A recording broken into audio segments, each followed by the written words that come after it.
Dave Talks Comics, Episode 76, Arrow, Daredevil, Tarzan, and Samurai Jack.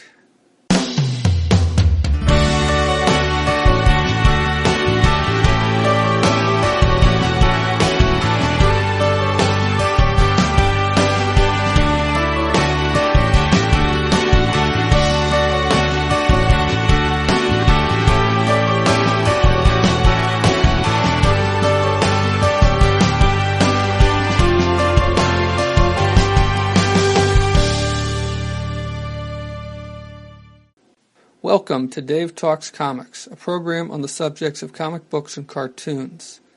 I talk about comic books I have read and cartoons I have watched. I talk from my notes. I don't go panel by panel or scene by scene. I try to do more than just summarize the stories. This program is not spoiler-free. I try not to spoil everything, but in the process of talking about these comic books and cartoons and TV shows, I will probably spoil them in some way. On this episode, I will be talking about two TV shows, Arrow and Daredevil, Season 1 of each, and not the complete Season 1, but I'll be talking about episodes from Season 1 of each, and two comic books, the reprints of Joe Kubert's run on Tarzan and Samurai Jack, Threads of Time. But I'll be starting off by talking about the end of Season 1 of Young Justice. I finished watching the first season of Young Justice this week. I haven't covered that as in detail as I have the Justice League Unlimited series so far. I've talked about it once or twice, but I want to talk about the last couple episodes a little bit. I thought that I really enjoyed this series. I didn't enjoy it as much as I enjoyed Justice League Unlimited. I think part of that is the voice acting. I think the voice acting for the main characters is good and strong. I'm not as crazy about the characters, the actors. I don't know, the way they do the voices for the Justice League members. Because, of course, in this series, they are Young Justice, the main team is Young Justice, and then, of course, they are kind of the sidekicks, the protégés of the Justice Leaguers. And I'm just not that crazy about some of the voices, and I think part of that is, me being used to the JLU series and enjoying the voices there. I'm just not as crazy about it, and I don't know if it's something they did on purpose. I'm sure they did it on purpose, but I'm not sure if they were purposely trying to do something different than they did in Justice League Unlimited, and also other cartoons like Batman Beyond, Superman the Animated Series, and so on, or if it's just what they did, and they were trying to do something different, but they weren't really specifically trying to make a contrast with the other series. So that's one of the problems I've had with this. What I do like about it, what I really liked about this series is the inner conflicts of some of the characters, and really just the interpersonal stuff, the relationships that develop between the various characters. You've got, there's this whole thing about the search for the mole throughout this first season, and it is revealed at the end who the mole is, and it's not who you think it's going to be. But there are three characters who are under suspicion of being the mole, or three characters who have secrets that they're hiding from the team. There's Miss Martian, who is hiding what her true form is because she's in love with Superboy, and she's afraid he'll reject her if he knows what she really looks like. There's Artemis, who is hiding her heritage, the fact that she's the daughter of a couple of supervillains, one of whom is reformed, the other whom is not, and that her sister is also a supervillain. And then you have Superboy, who is hiding the fact that he's been accepting help from Lex Luthor recently. Now, I think they wrap all these things up a little too quickly, and that's in the next to last episode of the season. And I would have enjoyed, I don't know, it just seemed a little too painless. I don't know if that, it seems like there should have been a little more to the ending of this, or the reveal of, it seemed like everybody accepted it a little too easily. I don't know. I would have appreciated more. I did appreciate it as long as it was being drawn out, but I would have appreciated if the ending of it had been drawn out a little more, which kind of makes me think of the second and third seasons of Avatar: The Last Airbender, where I also felt like they built up all kinds of stuff, and then they just ended it very quickly, too quickly. So I have the second season. Oh, and then this season does end on a cliffhanger when you find out who the mole is, and find out that this person is actually a clone of the original person. And so I've got the second season on DVD now, so I am going to watch it. Probably not right away. I'll probably go back to JLU first. But I've really enjoyed this, and I'm looking forward to season 2.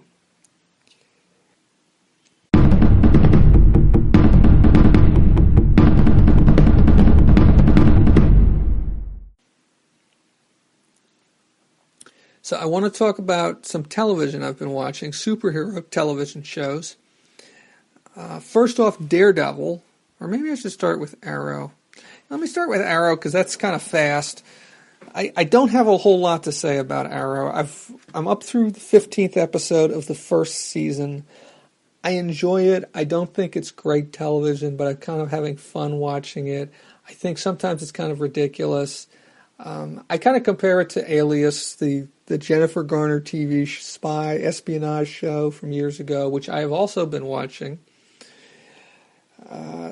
In that, I think, the explanations, I don't know, in some ways you just kind of have to, I feel that I have to shrug my shoulders and accept it. At the same time, I'm enjoying it. So I'm kind of being down on it, and at the same time, I kind of like it. I guess it's kind of a guilty pleasure for me, or at least that's the way I look at it. So in the last few episodes, there's been some characters introduced that I think are really neat. First off, Slade Wilson has finally come into this. And of course, Slade Wilson in the comic books is Deathstroke the Terminator. So, although I don't think they're allowed to use the Terminator name anymore, and I think that has to do with some lawsuit involving the Terminator films and James Cameron or something like that. So they only call him Deathstroke anymore. But originally it was Deathstroke the Terminator, and I think that character showed up before the Terminator films came around. So, but I don't know was he called Deathstroke the Terminator at that point? I'm not certain. I haven't reread those. Although I have been thinking about buying those collections, the digital collections for my Kindle, and starting at the beginning and reading the new Teen Titans. So I might be doing that at some point in the near future. Or maybe the distant future. So he got introduced in the 13th episode, and he's only showing up in flashbacks because the show is kind of split between flashbacks of the past when Oliver was stuck on this island, and basically Wilson, Slade Wilson, is the one teaching him how to fight and training him to be a better warrior.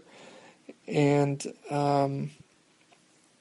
then, so that's one character. Oh, and of course he's played by Manu Bennett, who I'd seen before. He was also in the television show Spartacus, and he played kind of the Spartacus's adversary in the first season, and then the second season was kind of a flashback where told his origin or how he came to be because in that series, Spartacus kind of is challenging him because he's kind of the top dog when Spartacus shows up.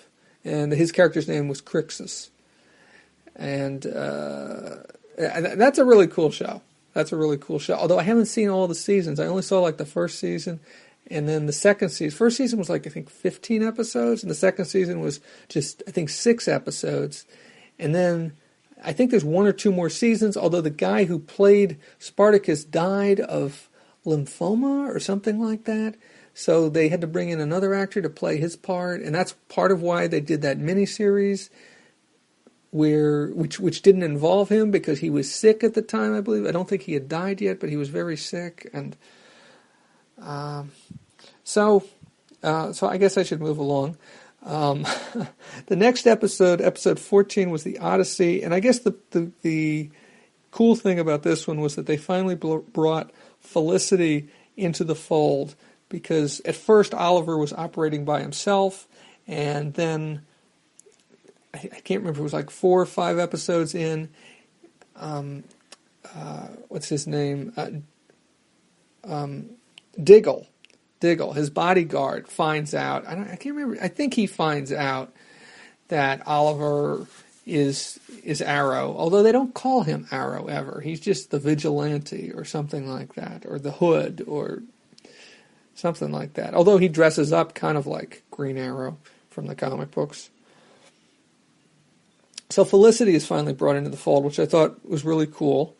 And then in the 15th episode, you have the first appearance. Well, there's 2 characters, one of whom only shows up in this episode, and that's James Callis, who plays this bad guy in this episode. But he's who I recognized. He was in Battlestar Galactica. He's the one who played Gaius Baltar in Battlestar Galactica. So I thought that was kind of cool. He didn't get a ton of screen time. It wasn't a great role, but it's still kind of cool to see him in something else. And then the other character who shows up also doesn't get a lot of screen time in this episode is Roy Harper, who of course is Speedy. Originally was Speedy, and then later I think Red Arrow in the comic books. And it's kind of funny because when he first shows up, he's wearing a red hoodie. And then when they said his name, I was like, oh, okay, I get it. I should have seen that coming. But so that's it for Arrow. I think it's cool. I'm going to continue watching, although I'm going to take a break soon, and I'm 2.5 seasons behind or something like that. But or at least 2 seasons behind. Whatever. Okay, Daredevil, I'm really enjoying. I'm up to episode 8, so I've got 5 more to go. These last couple episodes I thought were awesome. Episode 7, which is the one where they introduce Stick. I heard somebody on another podcast talking about this vaguely, and they basically, it sounds like what they're doing here is setting, in this episode, in the episode called Stick, episode 7, is they're setting things up for the next season. Because it sounds like they don't come back to this in this season. And they certainly don't come back to what happens in this episode in episode 8. So that wouldn't surprise me. But I really like the choice of casting Scott Glenn to play Stick. I thought he was great in that role. And I know I've seen him in other things, and I can't think of anything that I've seen him before. But I'm talking about things from like 20, 30 years ago, from like the 1980s, I think. And I thought that the little moment, I loved the interactions between Stick and Matt throughout the episode, both in the flashbacks when they were younger, when Matt was a kid and Stick was training him, and then also when they're grown up, when Matt is grown up. So I guess this would be 20 years later or something like that. And of course, Stick has been gone from his life for a long time. And I love the little moment at the end when Matt is cleaning up, and that's all I'm going to say about that. When he's cleaning up after the fight with Stick, Stick is gone, and so then the 8th episode called Shadows in the Glass. And this episode was you could have called this episode Kingpin, because it's a very Kingpin. Although, have they called him the Kingpin yet? I'm not sure if they had. I mean, they call him. His name is Wilson Fisk, which is what it is in the comic books as well. But I'm not sure if they've actually referred to him as the Kingpin. But it's definitely a very Fisk-focused episode. And you get flashbacks to his youth instead of getting flashbacks to Matt's youth. And you get more of Vanessa in this episode, and he reveals more of his past to Vanessa. And through him revealing more of his past to Vanessa, you learn more about his past, and you get to see him and his father and his mother, and the most violent scenes in this episode, and possibly, to my mind, the most violent scenes so far in this series, were in this episode, are the Kingpin's flashbacks to his youth, and to what happens then, what his father does, and what he does to his father, and then, and then that line which just killed me. Oh, get the saw. I couldn't believe it. And the other thing that's cool that you get in this is that and they don't do it overtly. They do it, I'm positive. Maybe I'm misreading something. But the mystery of the painting. And I think Fisk first showed up in episode 3, I think, of Daredevil, of this series. And in that, the first time he shows up, he's in this art gallery, and he's looking at this painting that was mostly white, and he's just completely entranced by it. And that's when he meets Vanessa, and it's kind of revealed what it is that what it is about that painting. And that's really cool, but they don't explicitly state what it is. But they show you things that imply that this is why he is so taken by this painting. And I really love the way that Vincent D'Onofrio is playing the character. I really think he's doing it well. It's not just him, the way he's playing it, but the way they're filming him and the way they're photographing him. And the scenes in his youth, which there was that character the actor who plays his father. It took me about 12 hours to figure out where I'd seen him before. And Dominic Lombardozzi, I think, is the name. And he was on The Wire. That's where I'd seen him before. But it took me a while for it to click in my head where I'd seen him before. Maybe I've seen him in something else. I don't know. But I know I definitely saw him there. My only criticism of this episode would be the final scene, and that's when that's the scene with there's a couple scenes, but the bits with Matt in costume, so Daredevil, I guess, although he isn't calling himself Daredevil, he's just the Avenger, I guess, to the mask. The Man in Black, or the Man in the Black Mask, or I can't remember exactly what they call him, but he finally has a meeting with Ben Urich. And that part I didn't quite have a problem with. It was just how it flowed into the next scene and what you're supposed to get out of that, which is Fisk coming out in public and revealing himself. I don't know, it just felt like it was supposed to carry more weight than I felt it did. So I don't know. It just didn't do as much for me as the rest of the episode did, and I didn't feel that it flowed naturally out of the rest of the episode.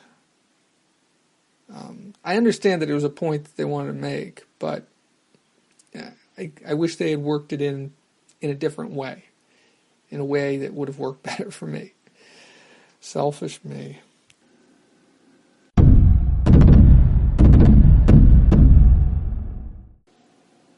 On the previous episode of Dave Talks Comics, episode 75, I talked a little bit about 2 books that I had bought for my new Kindle Fire.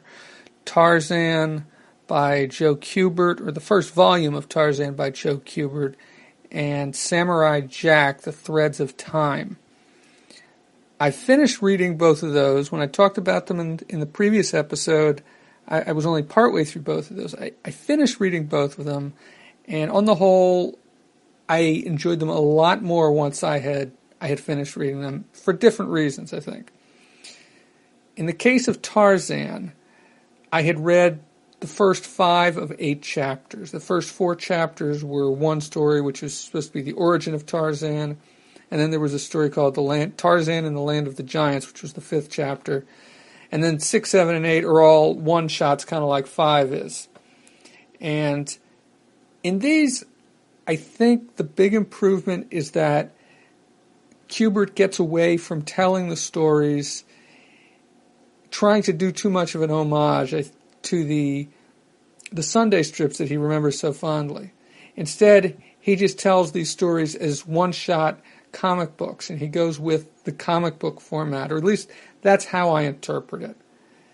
The 6th chapter, which was Tarzan number 212, because what you have to remember is that DC Comics had just acquired the license of Tarzan, and instead of starting the numbering at number 1, what they did was they continued the numbering that I believe it was Gold Key or Dell that had the license before. So Gold Key or Dell had done up through issue 206. And so DC Comics started with 207, and they put big things on the front, said first DC issue, second DC issue, and they did that for the first 4 issues. So the 6th issue that DC Comics did, which was issue 212, was called The Captive. And I love the cover for this one. It shows Tarzan kind of wrestling with a rhino, sort of. And it seems like an homage to something I've seen before, or maybe I've seen this homage somewhere else. But this is by far my favorite cover in this collection. And although there's a rhino on the cover, and I think there's a rhino that shows up later on, but it's really only in passing, the bulk of this story revolves around Tarzan dealing with this tribe of humans that live nearby. Who I believe the humans he refers to as Gomangani, and I'm not sure if that's just the natives of that area or if that's all humans are Gomangani. But they are. He can't figure out what they're doing. He sees an elephant and he realizes they're trying to trap this elephant. They've built a trap for this elephant. They're trying to drive the elephant into the trap. Well, he manages to do things so that the elephant avoids the trap. He's not riding the elephant, but he kind of gets in the elephant's way, but then he falls in the trap. And so he is the captive of the title. And they take him out of this trap and they tie him up and they're getting ready to kill him. And then there's this great splash page where it kind of reminds me of something from like the biblical story of Samson, where except that he doesn't bring down a temple like Samson did. Instead, he's ripping. They've got him staked out, and they've got his arms. They've got him tied up, but he's standing up, and his arms are attached to these giant stakes. I mean, really, like tree trunk size. Not huge tree trunks, but probably 6, 8, a foot in diameter. I don't know, something like that.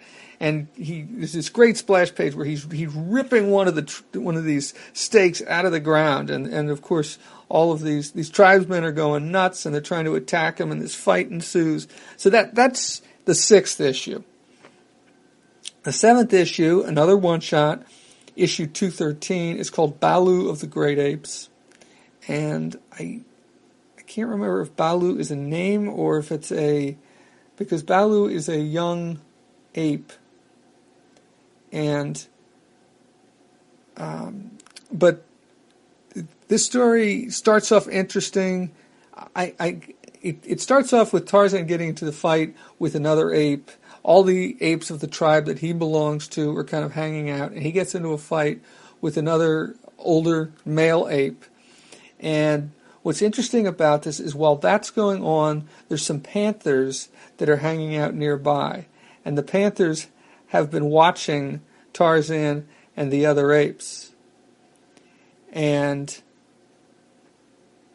the panthers have been watching Tarzan and the other apes, and so what you get is most of each page for the first 6 or 7 pages is Tarzan fighting with this other ape, and it's very nicely done. Not all of it has text or dialogue to it, but the fight scenes up in the trees are beautifully done. But at the same time, you get at the bottom, this strip at the bottom where you see the eyes of the panthers watching them, and at first there's text describing what the Panthers are thinking, and then by the end you don't need the text to describe what the Panthers are thinking, because the Panthers are waiting and waiting and waiting for the right moment to attack, and then they do attack. And what they do is they go after one of the young apes, one of the child apes, and of course, so then Tarzan has to intervene and has to attack, has to fight the Panthers, and then the other apes get involved,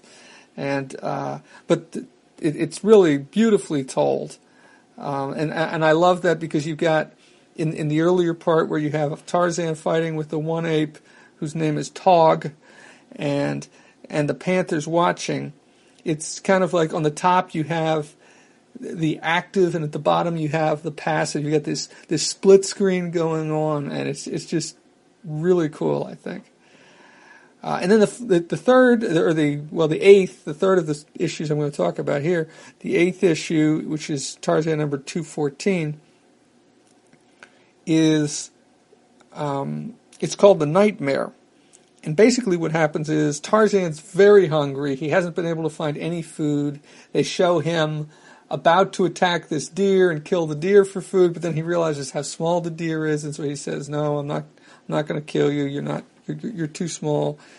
And so then he goes after he goes past the village of the Gomangani, and he sees they've just gotten some food. They've killed some animals or something like that, and they're having a feast. And then after the feast, they're all passed out, they've eaten too much, and he sneaks into their village and he eats some of their food, which is cooked meat, which is not what he usually eats. And I think what happens also has to do, I think, with some of the things they use to cook the meat, because he starts hallucinating. And so then the next several pages of this story is Tarzan hallucinating. And he imagines he gets chased up a tree by a lion, which shouldn't be able to happen because lions can't climb trees. And then he gets grabbed by a giant bird, and which seems kind of crazy. Giant, not just a big bird like, as big as a human. I mean, like giant. And then then it's like part human, part snake creature attacks him. And he finally figures out what was going on. He passes out, he wakes up, and he figures out, this must have been a hallucination. I didn't really see all these things. And then he gets attacked by a giant white ape, and it's a real white ape. And so he eventually, realizes, wait a minute, this is actually happening, and he fights back. And then in the end, you get this funny little, almost public service message where Tarzan says, "Well, I'll never eat the food of the Gomangani again." He says they're putrid meat. Again, and so it's, kind of like G.I. Joe knowing is half the battle or something like that. So that was kind of funny. So I'm much more excited at this point about reading. I'm much more interested in reading now, Volume 2. I really wasn't interested in reading Volume 2 of this. There's 3 volumes that Dark Horse has collected of Joe Kubert's run on Tarzan. And the other thing I should mention, of course, and some of you may know this, is that Tarzan was created by Edgar Rice Burroughs. There were originally novels that were serialized in pulp magazines and were later collected as books. And of course there have been movies and television shows, cartoons, comic books, from very early on. And so Joe Kubert did not create this character, and this character goes back much further. And I just wanted to make that point. But I think the move towards the change in the style of telling the story has me much more excited about reading more volumes 2 and 3 of Tarzan. Probably not going to do it right away, but I probably will buy them on the Kindle Fire. It was, I thought, very good, and I enjoy reading them that way. Now, I also want to talk about Samurai Jack. I had read 4 of the 5 chapters of Samurai Jack.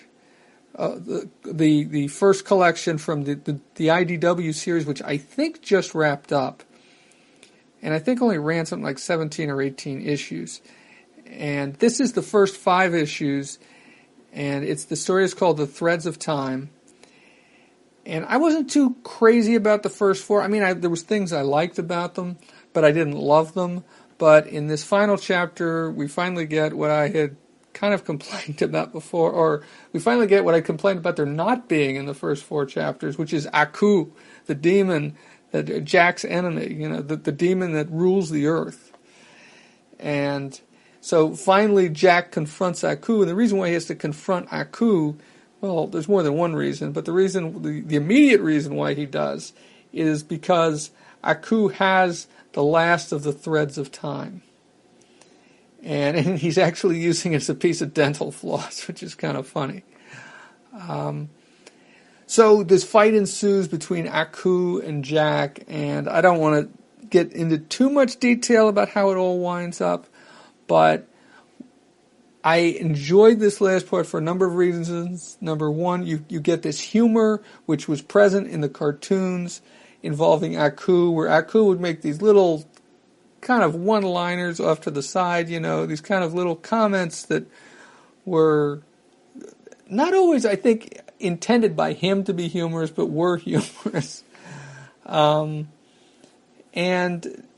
so Aku is in it, and also it's kind of a return to what I'm used to with Samurai Jack, which is that he almost succeeds, but he falls short, which is basically what happened in a lot of episodes.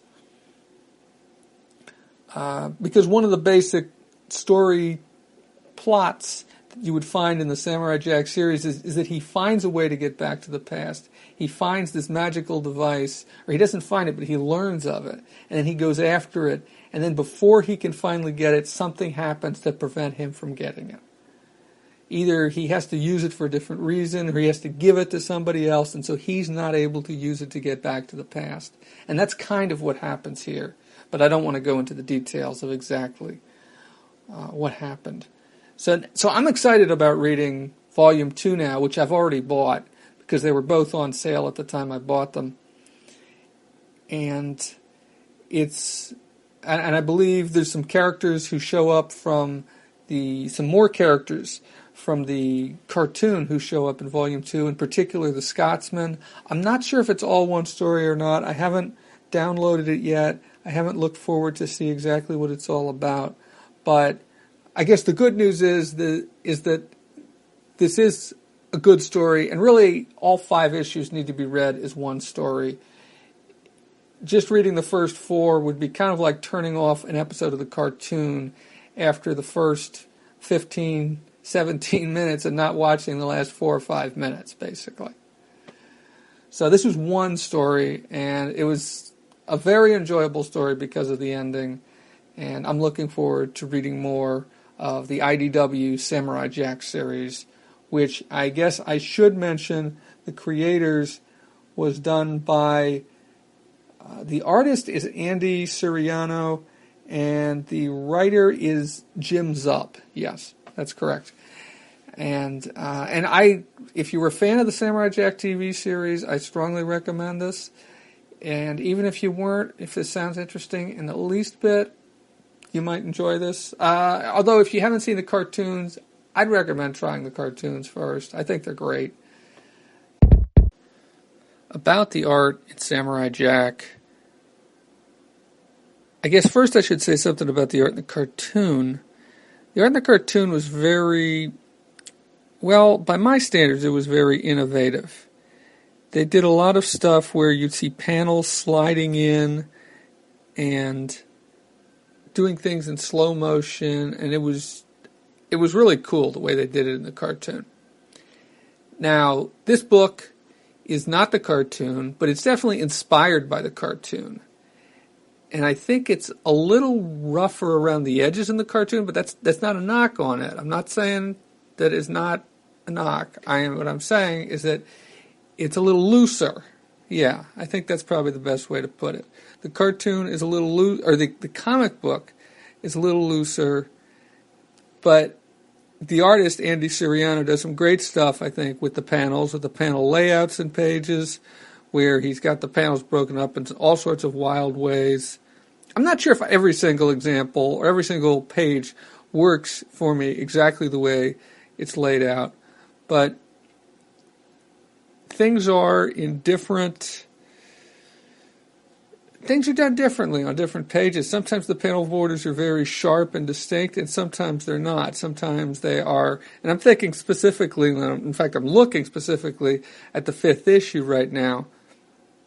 There are a lot of cases where the panel borders are flames or sharp, jagged, or maybe not sharp, but loose, jagged lines that separate the panel borders. And even the exterior panel borders sometimes are like that.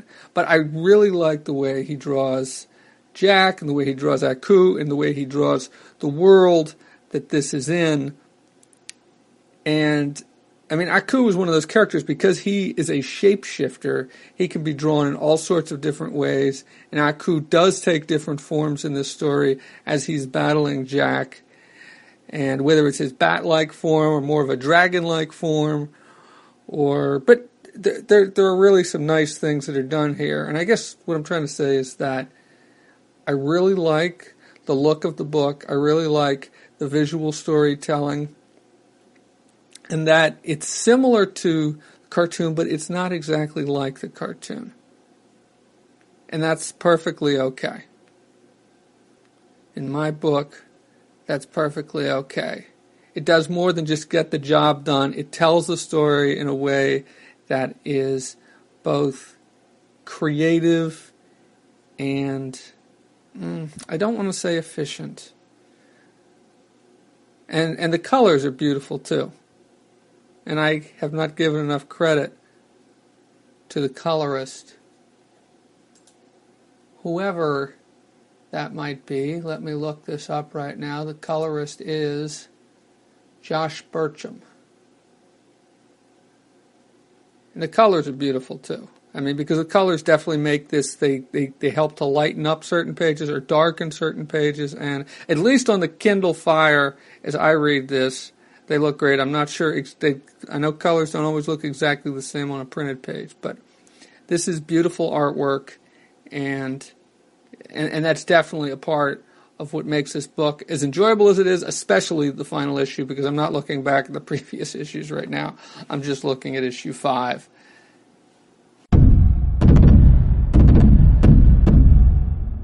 Heroes Con is coming up next weekend. This time next week, I will be at Heroes Con. It is supposed to be a scorcher. I mean, it's going to be really hot out. I see predictions of temperatures of over 100 degrees. And of course, this being the southeast, it means it's going to be humid probably too. So I'll be driving down there in a few days. Really looking forward to that, which probably means there won't be an episode the weekend of Heroes Con. But within a week afterwards, I hope to have the first of a number of episodes of my coverage of Heroes Con. The event schedule has finally been released for Heroes Con, and I've been poring over it. And there's all kinds of stuff I want to go to, and I'm talking about mostly panels.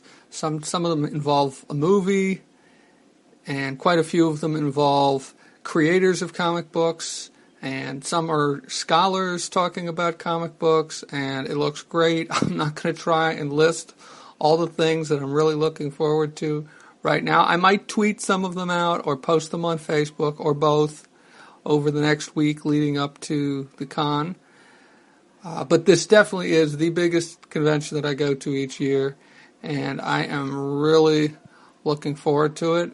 And I got high hopes that this will be a great show, and that I will have a lot of fun, and I'll have a lot to report back on in the next couple weeks about my experiences at Heroes Con in 2015.